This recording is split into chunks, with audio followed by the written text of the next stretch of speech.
there comes a time when you have to take off your kitty pants and put on your dad pants.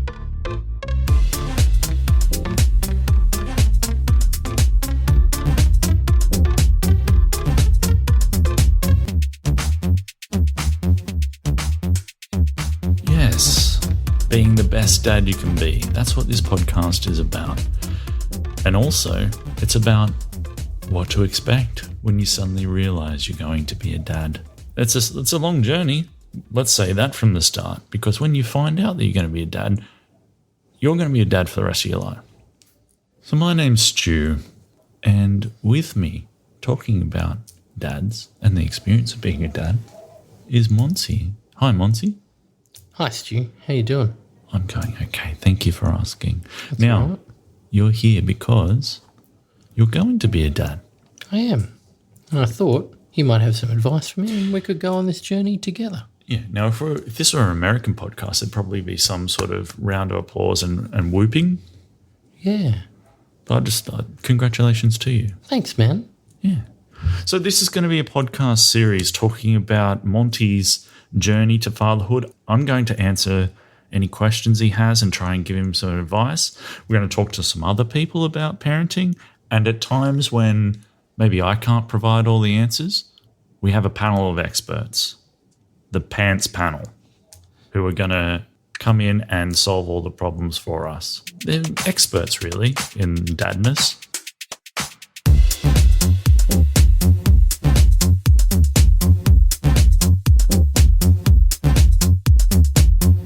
So tell us a little bit about how you felt when you first found out you were going to be a father. My wife and I decided to start trying, and then we had 2 months where it didn't work. And we were like, it was the start of summer last year, and we're pretty much ready to give up.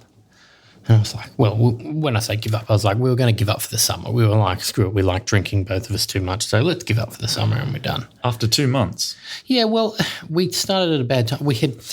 We had been talking about this for years and years and always going back and forth about when was the best time to do it because you'd have to miss out on 9 months of drinking for my wife, which is the truth. And so we thought these last 2 months of the year, there's not much going on, we'll give it a go.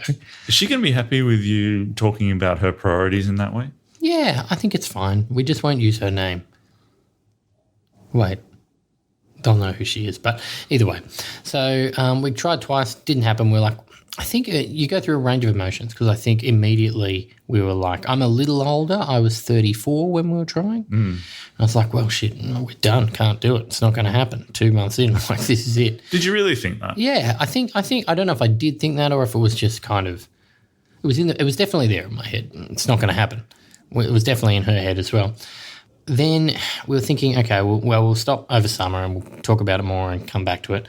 And then one day I was hanging out, washing outside, and I walked in the house. My wife was holding something up. And I was like, what's that? What are you holding? And she said, a pregnancy test. And I said, oh, awesome, you're going to do a pregnancy test. Yeah, we'll see what happens. And she's like, no, look at it. No, I've done it. Wow. And, yeah. And okay. I was like, whoa. And it was just kind of like, it's a weird feeling in the beginning too because it's surreal in that it kind of, I was dissociated from it. It was like, wow, my wife's pregnant, but not thinking I'm having a baby. Yeah. But wow, she's having a baby. That's good on you. Yeah, Congrats. Yeah. Like it was weird. Did you have the thing that I had when I first heard that I was going to have a child? Because when I say I've got 2 kids, the oldest one is a stepson. Yeah. And so when I heard that I was having the son that was biologically mine. What was your story? Did you have anything interesting like that happen? Well, it's the thing that I can find the most confusing is the sense of surprise and sort of your inability to believe that it's true when it's an outcome you're trying to achieve. Absolutely. You're absolutely right. It's like we're trying to do this, but for some reason I'm shocked that it happened. And when it happens, you're shocked. Yeah. Yeah, it was weird. So, I mean, partly for me, it's because it actually happened the first month we were trying. Yeah, okay. Yeah.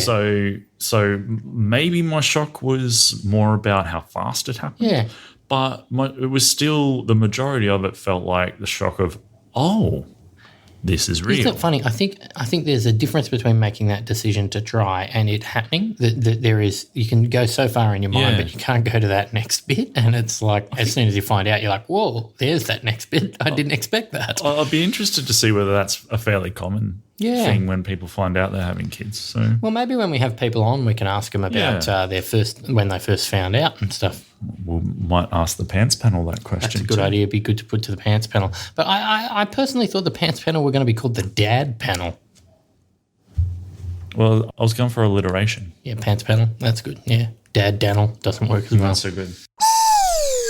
Yeah, so I found out and I was shocked and kind of dissociated, but I was surprised because I thought my whole life when I found out I was going to have a child, I would be worried, upset, not like I would be scared almost, right. But not once after finding out was I ever scared. I was actually, a weird sense of calm came over me and I was like, okay, this is what we're doing. I'm in this. This is what I'm going to do, and I love it. And do you put that down to your personality generally, or the fact that you're approaching mid-30s and this is happening? Well, it surprised me, as I was saying. I thought it was going to be 9 months of kind of nervousness and scaredness and stuff, but it hasn't been that at all. It's actually been like, I can't wait. This is really good. I'm ready. I'm excited. It could have been the age thing, but I think I surprised myself, I think.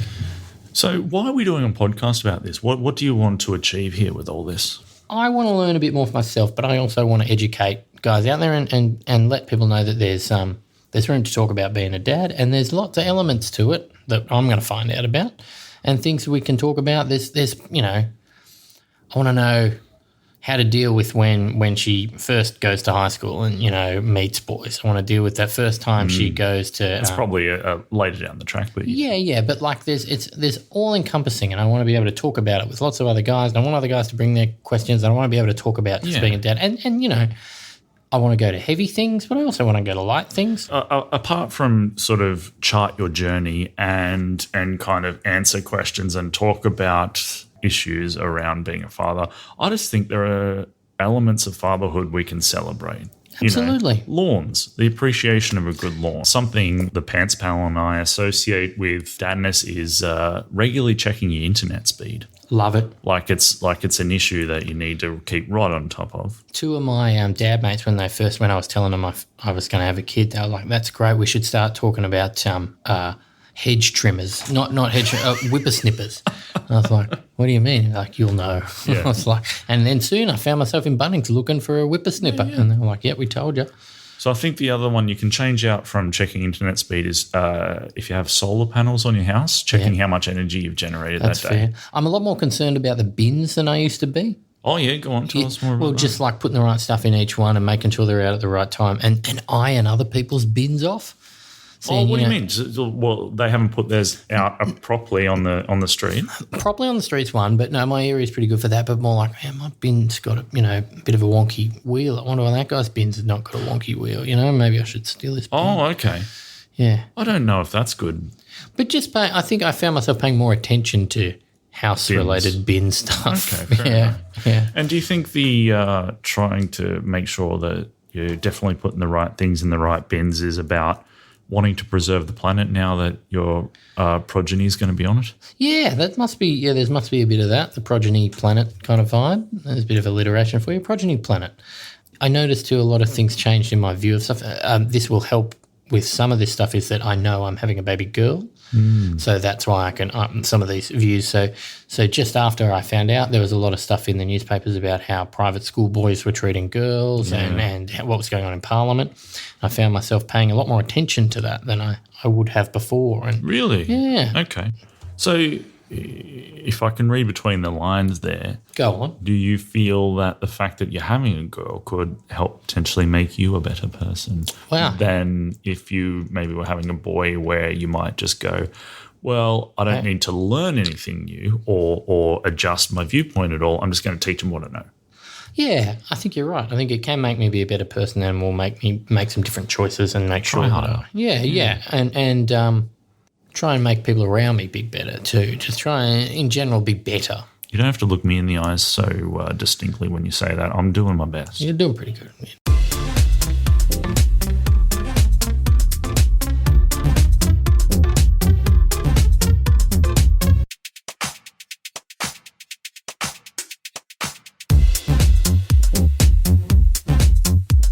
Monty, it's time to bring them out. The Pants Panel. This is a panel of dad experts who we turn to for dad wisdom. They're the oracles of fatherhood, the professors of paternity, the sages of stewardship. And I was going to say the three wise men, but that might upset some sensitive religious folks, so I'll just say their names. Firstly, there is Matt. Hello, Matt. Hello. Matt has two daughters who are 12 and 9. Correct.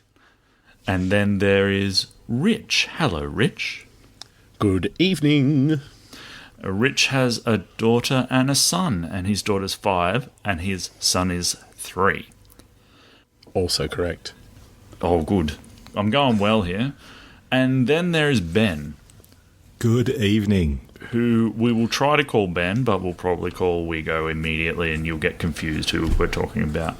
But he has 4 children, just to alpha all the rest of us by doubling our output. And the age range there, from youngest at 4 to oldest being, Wigo? We'll be 20 in October. Quite the span. How does your kid being 2 decades old make you feel? Old, but she's pretty awesome, so proud as well. Well, That's lovely. Nice. that's lovely. All right, so Pants Panel, meet Monty. Hey, guys. Hi, Mons. Hi, Monty. Hello, friends. Monty is about to go on this journey that we've all been on, and so we're here to help and guide. I guess the first thing really is, what does being a dad mean? So, any of you guys got any thoughts about what being a dad really means that we can impart to Monty there? Well, I mean, Monty, you're due to become a father in a month or so, is that correct? That is correct. So the first thing you will do, especially when your partner goes into labour, is just get out of the way, really. You just don't do anything. You just get ordered about, you follow directions, and that is your job. Yeah. Okay. I can handle that, I think. I think that's one of the best pieces of advice any new dad can be given. Yeah, don't give that to the mother. Don't say It is good advice, but what's the alternative? That he goes in there and takes charge? Well, it has been done. I think that's that's something which is a pitfall that is almost recommended during some birthing classes and things like that. We find that people will come out with, these are some of the massage techniques. This is some of the things you should be doing. The conversation, make sure you've got the this and that and the other. However, I think that, and I don't want to jump the gun here, but from my experience, it was just all about exactly what Matthew said: stay the fuck out of the way and be quiet. Because essentially, the last thing that my partner wanted was to have anyone touching her, anyone near her, anyone talking to her for the entire labour process. So that was literally, I was sitting outside of the bathroom, just kind of sticking my head around the door occasionally, seeing how she was doing, and that was pretty much it. It's a pretty cruisy time. Monty's pretty used to people treating him like that, so that's pretty all right, I think, isn't it? Is he used to people sticking their heads around the toilet door, checking if he's all right? Yeah. I told you to stop coming to my house, Stu. Good luck, Monty. We're all counting on you. Yeah, it's the same thing. It's we've got a plan, and so would you like me to put on the birthing playlist now? That was a suggestion made, and I didn't get a verbal response, just a look which suggested sit down on the beanbag and wait until we call you. What's a good couple of tunes for a birthing playlist? I think Warrant's Cherry Pie is probably the number one pick. Yeah. Yeah, bit of Cannibal Corpse. Cannibal Corpse. Cannibal Corpse is good. Yeah, always good. When we did walk into the birthing suite, there was blaring over the sound system in the maternity ward was Turning Japanese, and that was absolutely. I see your picture. I see your picture. I see your picture, and my wife was just like, I don't care what you do, just turn that fucking music off. It was just so grating and irritating. So there's one not to put on your playlist. Yep. Good. You could be funny. You could be, oh, here's one, get it, and put Push It by Salt and Pepper on there. That'd be funny. Yeah, that's good. Yeah. Is it an opportunity if your wife likes a song that you hate to time your playlist so that it happens relatively around the time the baby's coming, so she'll forevermore associate that with a lot of pain and not want to play it? Wow, that a Pavlovian response. Yeah. It's one of your better suggestions, Stu, I think. Thank you. I've peaked early. I was waiting for Enya to be yours, Stu. Bit of Sail Away. Or... Yeah. I've been listening to that Rasputin song a lot lately. Oh, Is that... Boney M, Rasputin. Yeah. Bit of that. Okay. There's never a bad time for Boney M. I think we can all agree. No, right? Disco is back. That was my nickname in high school too. Your wife is probably going to want to hear about Russia's greatest sex machine, or love machine, sorry. That's, Yeah. Contrary to being out of the way, my job when my wife was going through labour was to be there to squeeze or punch. Oh, okay. No, Quite the you were opposite. being squeezed or punched. Or punched, yeah. I think you should clarify that, yeah. Stuart. You weren't going to punch her in the back of the head. Yeah. I was Oh, like, wow, right. what did she want? Well, God. well, she did. Also, I didn't know there was squeezing involved. Is that how it happens? Do I have to squeeze her? Hold me. Now punch me. Otherwise, no, it's not that manual on your part. Don't worry. Good. No, she did ask me to knock her out with a chair, quite legitimately, at one point, because she asked for drugs too late. Yeah, I learnt about that in my recent birth classes. You can ask too late, hey? Absolutely.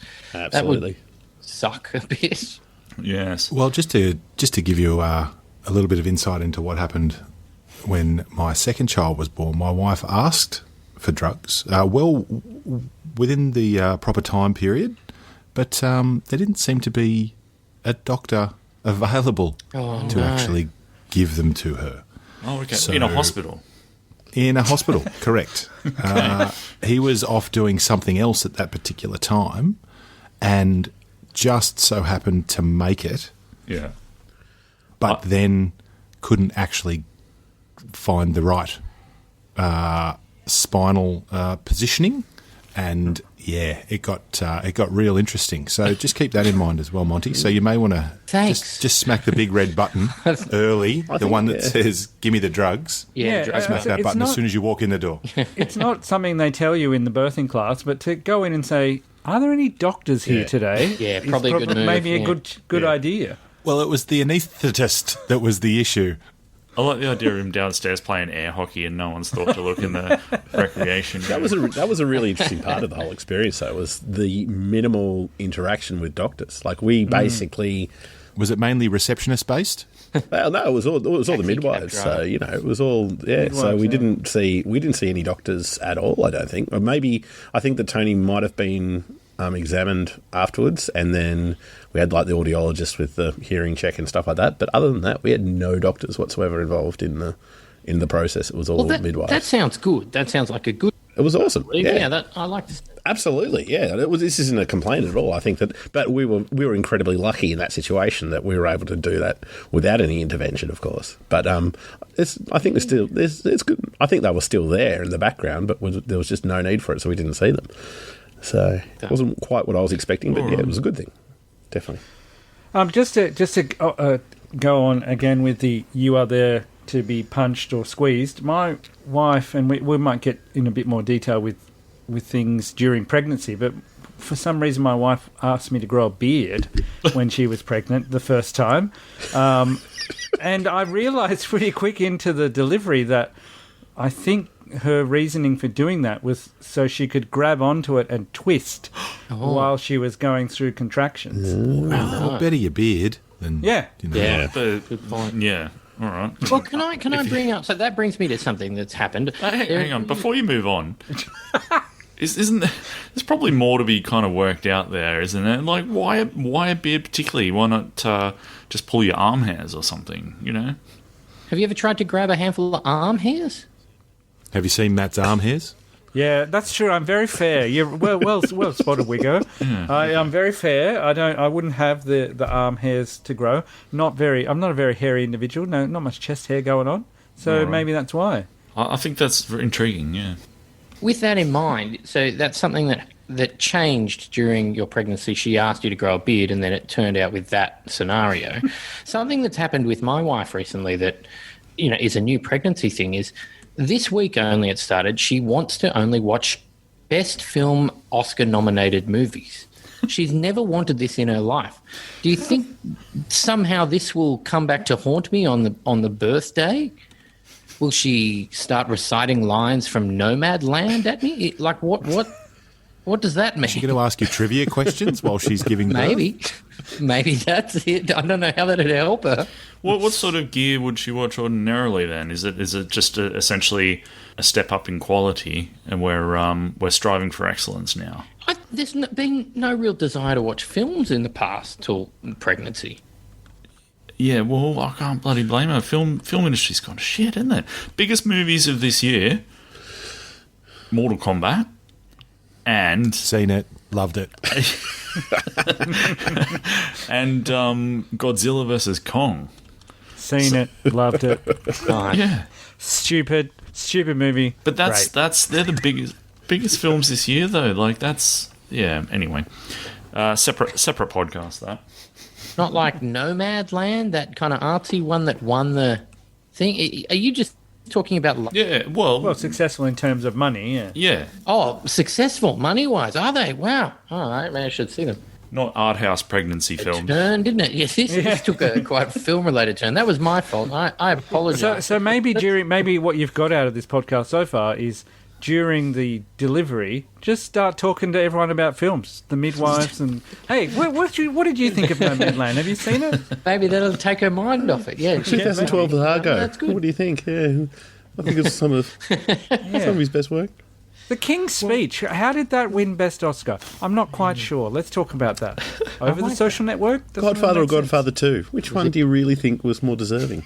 There we go. These are all really practical tips. Now, bringing it back to dadness a little bit, the concept of dadness, is there something specific you guys feel you can get across to Monty about prepping to be a dad?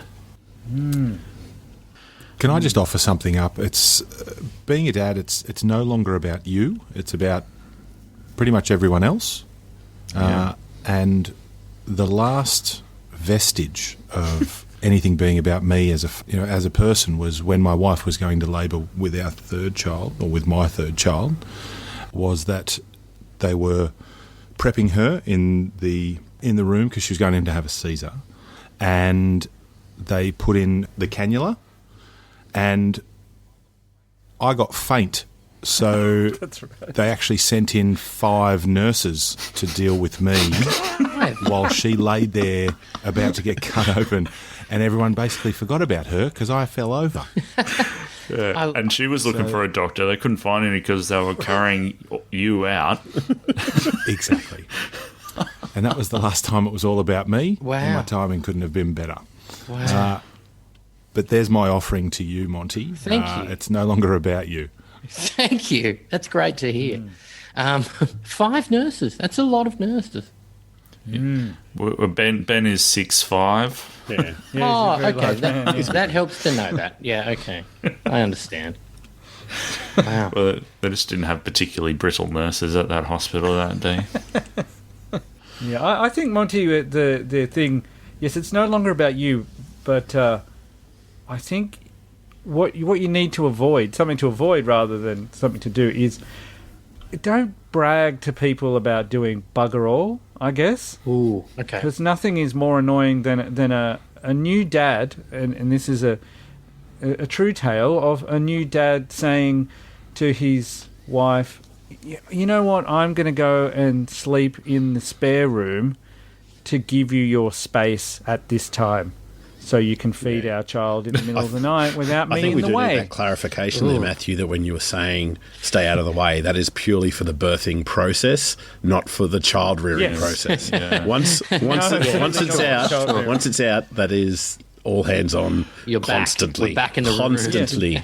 Yeah, and you don't get credit, or you shouldn't be claiming credit for changing nappies. You shouldn't be claiming credit for anything. You have to be, especially the first, 6 weeks, at least, it has to be a unit, because otherwise things get very brittle very quickly. Yeah, you can't be in another room getting a solid 8 hours sleep. No, sure. Otherwise, you will be hated. Yes, absolutely. Yes. Yeah, I think sleep is probably the big thing that you will, even if you, I've never been a particularly good sleeper. However, there's something incredibly disturbing about the lack of sleep under a newborn. And our first one, we were incredibly lucky. She was a wonderful sleeper, and even then, it was still quite tough going. Our second one was an absolute nightmare. Yeah, and you also get like a crazy surge of adrenaline. I don't know about you guys, but I found that one of the hardest things was people come to visit all the time with popping in, or everyone you speak to wants to ask you about the birth, and I felt that every time I spoke about it, I got like a charge of adrenaline, which is not good if you need to sleep from as much as possible. Can I ask about the sleep? That's interesting. I was discussing that with my wife today. Everyone says to me, you're going to have a lack of sleep, and I understand that. That seems to be exactly what's going to happen. But is it a lack of sleep in that I don't get like a big long sleep? Or is it like, do you sleep lots of little bits? How does the sleeping work with a new baby? Great question. So, Monty, I was thinking about this earlier actually, and it's not that you don't want to sleep, or it's not that you can't sleep, or it's not that you're not getting you'll probably get maybe an hour at a time. Yeah. And even if you get up and go to feed the baby, your wife will still be awake in the other room. Yeah, sure. So one of you will always have one eye open for that first period of time, which makes that sleep time really difficult. Okay. There will be times when one of you is just going to basically pass out. Yeah. There's the going to sleep, and then there's just losing consciousness for a couple. And of that's hours. and I think that's exactly right. I think that you get to the stage where, and as I say with our second one, it was the matter of he would only sleep in a certain position, which 9 times out of 10, and I'm sure most people are in a similar position, will be when you are upright and he is in the most uncomfortable. Your shoulder is cramping, and you're sitting there, and you're like, and eventually you sit down, and that might be after a good length of time, half an hour, 40 minutes. You sit down, and he might stay down, but then from there you'll close your eyes, and then as soon as you close your eyes, it's almost like I think that it's almost the rhythms between the baby and the parents just are completely out. So you got your 40-minute sleep cycles, and theirs don't follow that kind of set path yet. Sure. And so you don't get in that in sync kind of thing where you're waking up, and after that 40, like after a good 40 minutes, it'll always be an incredibly interrupted sleep cycle. Master the shush pat. Shush pat. Okay. Master the Explain shush more. pat. Shush pat. All right. So if you're up at night, baby's been up, either being fed or just crying, and needs to be comforted, nothing will make you curse God and angel and man more than comforting a child with a shush pat, which is a gentle pat on the back with the shh noise, and then it drifting off to sleep in your arms, you leaning down softly to put it down, and it waking up the second that it hits the mattress, and repeating that about 5 times. So you really have to master the art of getting your child asleep to your arms, but more importantly, To pass off the handoff. extricating your arms from the child before waking it up. The handoff is the all important. I think that finding the position that your baby is going to fall asleep in is probably not a good idea. Trying to insist that it's going to go to sleep in the crib or wherever it might be, the designated sleeping position, as soon as possible, even if it means that bit of extra torture at the beginning, which is much easier said than done. That's good tip. That's good to know. So work out what you want first and push for that rather than push for that. But you won't push through. like it's almost sure. Very So Wigo just said push through, and that's the first 10 days. A lot of it is pushing through. Again, it's that unit thing where some of the things you can do is whoever is the least fatigued is take that newborn baby for a walk for an hour, no matter what, no matter how much it cries, no matter what it's doing, take it for an hour so it's far away that the parent can sleep without listening and hearing it crying. Because, like my firstborn, well, both my kids were fairly good sleepers. My second one was a genius from the start, but my firstborn was on London time, so she slept quite well, but she would sleep in the day and then be up all night. And that took 10 days probably to right itself, which is what we were told it would take. And that was a long 10 days because, everyone's sleep patterns go all over the shop. So at 4 o'clock in the morning, it'll be exhausting and the hardest thing you've ever wanted to do. And there will be tears and there will be breakdowns. Yep. But then you might have like a 3-hour nap in the afternoon and go for a walk as a family. And you will just marvel at the beauty of nature. That's lovely. And the smiles on a child's face, like all of that stuff is all happening at once. It's like everything. Can I say thank you for that? Because I was getting pretty scared with everything there, and then to bring it back with that felt a bit good. No, that sounds lovely. Yeah, well, there's a reason why people have more than one child. One kid. Like it's alcohol. Because alcohol is good. The rhythm method. Catholicism. But then there's a reason we didn't have a third child, and that was because of our second child. Yes. I think the weirdest part about your child sleeping on London time too was that I remember you telling us when she cried, she would go, in there, in there. Yeah, all right. Just wake up, just go, all right. Got any salmon? Lovely. Oh, God. I thought of something else there with the sleeping, just because apparently that's Thank you for moving on. That's what this episode is. Yeah, well, that needed to be done. I had a thought while you're saying that. I have started, we're in that phase of nesting where we're making the house kind of like, just kind of unknowingly. Yeah, I was going to ask you about that. Yeah, and it just brought something up in my mind. I was thinking, with all that sleeping and tiredness that's going to happen, I realised I've started nesting to the point of making a lot of really comfortable places in my house. But now I'm starting to think that might be too conducive to me falling asleep everywhere. Do you think I should leave some uncomfortable seating in places or uncomfortable things? What, tax? God, no. Keep it as comfortable. What are you talking You'll about? grab wherever you can. Wherever you can sleep. Yeah, okay, good. Yeah. The only other thing I'd really recommend is making sure both of you have an outlet. Okay. And Caitlin, this isn't to say, and as I say, it's different. Every child is different, so realise that. But I know that with our second, it was a hellscape, and I don't think that we had that sufficient outlet. Our 6-week-old, 8-week-old, who was just constantly screaming through the night. So, and I think Maddie hit the nail on the head. Being prepared to go for a walk at 2 o'clock in the morning for an hour and a half is often the best way to try and alleviate some of that for both parties. Like even the person going for the walk, it's much better than sitting down and just almost screaming at the child saying, why won't you just go to sleep? Yeah. Because it gets to that stage. You become a very irrational, incoherent individual. And ignore the people looking out the curtains weirdly at you at 2 in the morning while you're scooching along with a pram. Well, that made me think too. Is that thing, that trope I always see on television that putting a baby in a car helps them sleep? Should I drive them around? I wouldn't when they're really, certainly not when they're newborn. That will depend on how much you've slept. Sure. How much I was about to say. Because I remember driving with my child, not with the child in the car, but I remember driving. I don't know how many days old she was, maybe 5 or 6 days old, and I was driving, and I was like, I should not be driving. I have not paid attention. I think it's really until you are getting regular sleep. It's drive only when you have to. Yeah, fair. Monty, can I just ask? Sorry, how long are you having off once the baby's born? Yeah, I've got 6 weeks off to start with. Nice. Is that good? What are your thoughts on that? That's amazing. I think that's an excellent time frame. Yeah, I think I had 2. And just remember that at the end of that 6 weeks, you're going back to work. Yeah. And that's going to be like a holiday. Yes. All right? So you need to keep that shit on the down low.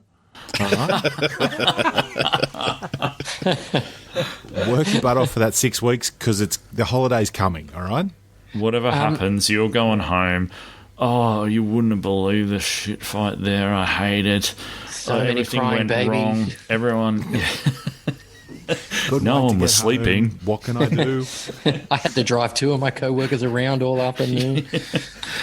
All right, well, look, we're running out of time in this episode, fellas, but just before we go, Monty and I were talking earlier about the moment you find out you're going to be a dad. And I was just wondering if any of you guys have any stories about any of the times you found out you were going to be a parent. You know, when you saw the test, or your partner told you, or anyone else you know who has a amusing story in that area. Sorry, I don't really have a memory of I have a memory of finding out both times was very joyous. But I do remember saying to Justine, I think we should have kids, or I'd like to have kids. And then she was like, yeah, I'm not ready. And I was like, yeah, okay, well, let me know when you're ready. And then, I don't know, 4 months later, she said, I think I'm ready to have kids now. And I was like, oh, shit, I'm not ready. That was pretty quick. Oh, crap. I haven't thought about it. But, yeah, sorry, Wigo, you were about to say something, I'm sure. Well, my experience was a little different to everyone else's in that I had only been in a relationship with the mother of my first child for approximately 3 months. Mm-hmm. And so that was a shock. Sorry, for context for Monty and listeners, of course. Ben's first child is not with his current wife; it's with an ex-partner. Correct, and she as stated earlier, she'll be turning 20 this year, which is pretty awesome. You know, she's a real fully grown adult doing adult things. Can I ask, was her mother 20 when she had her? Yes. Oh, shit.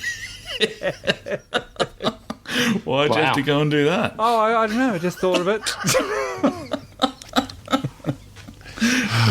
Just a thought. Wowzers. I think I probably knew that, but probably didn't do the maths. It hadn't occurred to me literally until you just said that she was 20, and I was like, hang on. How does that make you feel, Pops? Yeah. Well, not a day goes past where I don't think to myself, when my daughter calls me, is she calling me to tell me I'm going to be a grandfather? Wow. Oh, God. Now, Yeah, I guess it's that's coming for everyone, isn't it? Jesus. Exactly. And, I mean, that's a different podcast maybe, but it's... Granddad pants. Yeah. Yeah, high pants. Yeah, Harry High Pants. Yeah. Plaid pants. Is that because she's been in a relationship for a while or not? No, I think it's just my... Anxiety. my own sort of insecurities, thinking history's going to repeat itself, all that sort of stuff. In regards to the day that I found out that I was going to be a father, her mother basically just flat out said, I'm pregnant, and my response was, what are we going to call it? Oh. Good response. So I think it's probably one of my more humanistic moments, because I was a 20-year-old moron at that stage. And, so to have that response, I don't think I was ready to be a father, but at least my brain didn't say something horrific at that particular stage. I actually said something that was... Do you mind me telling a story just to wrap up here quickly? Is it about me? I'm just glad you didn't go... No. Yeah, well, yeah, it is, yeah.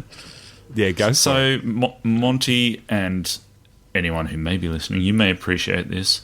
So, at the time that, around about the time that Ben was with this ex-partner and going to have a baby, etc., he'd been living with Matt in a house.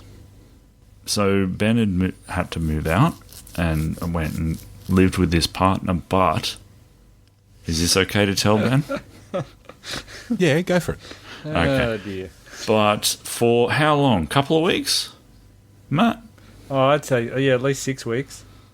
At least 6 weeks? Yeah. Okay, so for at least 6 weeks after moving out from the house he shared with Matt, Ben would keep coming over at roughly the same time every day to drop a turd at Matt's house, because he didn't want, he was embarrassed to have the smell in the quite small apartment you are now living in with your partner. Is that correct, Ben? Very small apartment.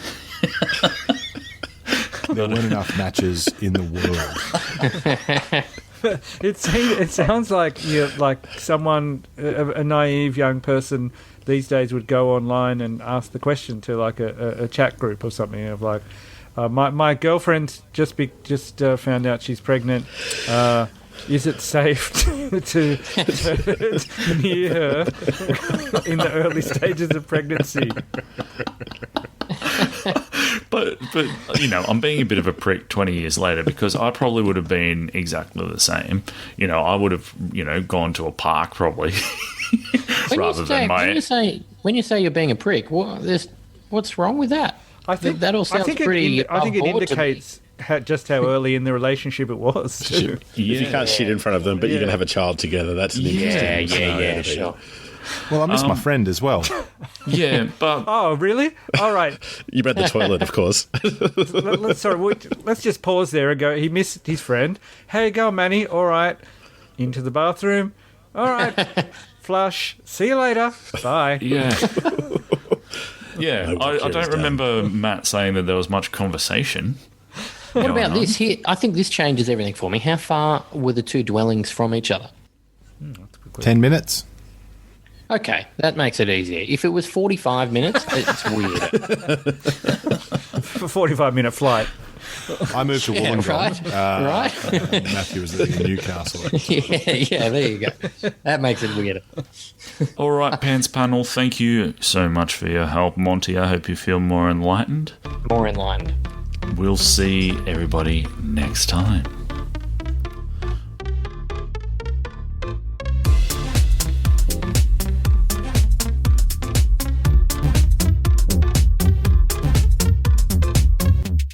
Join us, talk to us, send in questions, send in topics you think should be discussed. If you are looking for a long-lost father, can we help with that? Oh, I guess so. Again, you're looking at me. I don't think I have that many illegitimate children around. Well, no, I didn't think if you're looking for a long-lost father and you assume it's one of us two, email us. Yeah, no, just generally. We'll set up connections. We can, with our extensive reach. Maybe we could set up a kind of dad for a week scenario.